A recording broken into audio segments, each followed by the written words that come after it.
योग का इम्पैक्ट कोई बाहर से पिशाच उशाच इसके शरीर में घुस के बैठा है, ऐसा नहीं होता। ये तो अंधविश्वास वाली बात है ना। देखो, जैसे कोई दो केमिकल को हम लोग एक जगह में मिलाते हैं तो कुछ केमिकल तो आराम से एक दूसरे के साथ मिल जाते हैं और एक नया केमिकल बनाते हैं। ऐसे ही ये जो ग्रह का नाम बोल रहे हो, आकाश में ग्रह आकाश से आके आपके शरीर में नहीं घुसे हैं। आपके बॉडी में यत ब्रह्मांडे तत्पिंडे, आपके शरीर में दो प्लैनेट का कंजक्शन में दोनों केमिकल एनर्जी जो भी समझो, रेडिएशन, लाइट बीम, किरण एक दूसरे के साथ जब मैच करते हैं तो इंटरनली वो रिएक्शन बनता है। तो ये जो इंटरनल रिएक्शन बनता है तो उनके अंदर का थॉट प्रोसेस, व्यक्तित्व, उसका पर्सनालिटी उसी डायरेक्शन पे ड्राइव होने लगता है। यानी उसके शरीर में इस प्रकार का malefic energy regenerate, generate, extract, activate होने लगता है। और उसके कारण ये कभी क्या रूप लेगा, क्योंकि आप पकड़ लो बाहर नौकरी करते हो, आपका बेटा को हमेशा जज नहीं करते हो। आप अपने बचपन पे चले जाओ, याद कर लो अपने बचपन। कभी कभार आपके अंदर खुदनस आ जाए, खुजली आ जाए तो बड़ा सा आईना के सामने ठेका वेका लगा के, डंडा उंडा लगा के कभी आर्मी बन जाना, कभी और कुछ बन जाना कभी किए हो? या किसी और बच्चे को करते हुए देखे हो? अपने अंदर अमिताभ बच्चन को देखे हो? देखे हो ना? ये नेचुरल टेंडेंसी है हर बच्चा में। लेकिन अगर कोई बच्चा याकू को देखे, क्रूर सिंह को देखे, गब्बर सिंह को देखे तो ये वो करता है, ये उन एलिमेंट्स को, विलियंस को अपने अंदर प्रतिबिंबित करने लगता है। आप किसी हीरो को करते होंगे, है ना?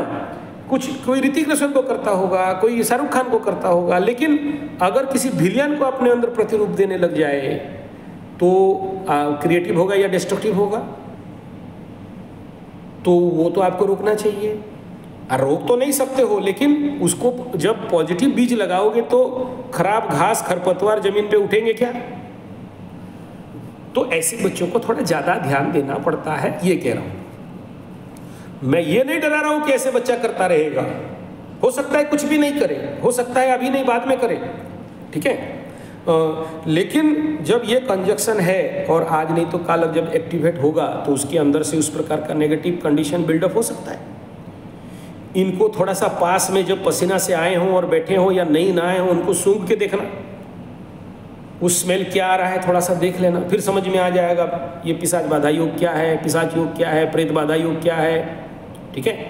अच्छा, जब जिसके बॉडी में ऐसे स्मेल, ऐसे बॉडी एनर्जी रहेगा और आप मानो मत मानो ऐसे किसी मसान घाट में चले जाए या कोई त्रिचक्की में चला जाए या कोई ऐसे जगह में तांत्रिक मांत्रिक पूजा पाठ मतलब पेषण वेषण होता रहेगा या इस प्रकार का जगह में चले जाए तो इसका बॉडी क्या होगा, उस एनर्जी के लिए ज़्यादा प्रोन होगा। तो उसके अंदर में जल्दी ऐसे एनर्जी आने का संभावना रहता है। नहीं, आप मना क्या करोगे? जिस दिन इसका योग लगेगा तो खींच के जाएगा ना, ये तो खींच के जाएगा। तो उससे पहले मैं ये कह रहा हूँ कि इसको क्या करना चाहिए ऐसे एनर्जी के लिए। सबसे पहला तो गले में अगर पॉसिबल है, ये संभाल सकता है तो हनुमान कवच, या फिर ऐसे कंडीशन में 2 कवच डालने पड़ते हैं, ठीक है? हनुमान के साथ काली का देना पड़ता है, काली के साथ हनुमान दिया जाता है, ठीक है? हाँ, या फिर किसी को रुद्र काली कवच दिया जाता है। लेकिन रुद्र काली कवच को धारण करना बच्चों के लिए खिलवाड़ पॉसिबल नहीं होता है, थोड़ा बड़ा होना पड़ता है। हनुमान के साथ बैलेंस कर लेते हैं इस एनर्जी को, वो ऑब्जर्व कर लेता है। ये एक ना एक दिन अनुभव करेगा कि मैं कवच पहना था और ये एनर्जी आया, हिट किया और उससे पहले मैं सेफ भी हो गया। ये देता है। मैं बहुत से लोगों अपने अनुभव बोलते हुए मैं देखा हूँ, ठीक है? तो और जिस दिन ये इसका एनर्जी एक्सेसिव होगा तो वो कवच गिर भी जाते हैं या चले भी जाएंगे या टूट भी जाएंगे, फट भी जाएंगे, ठीक है?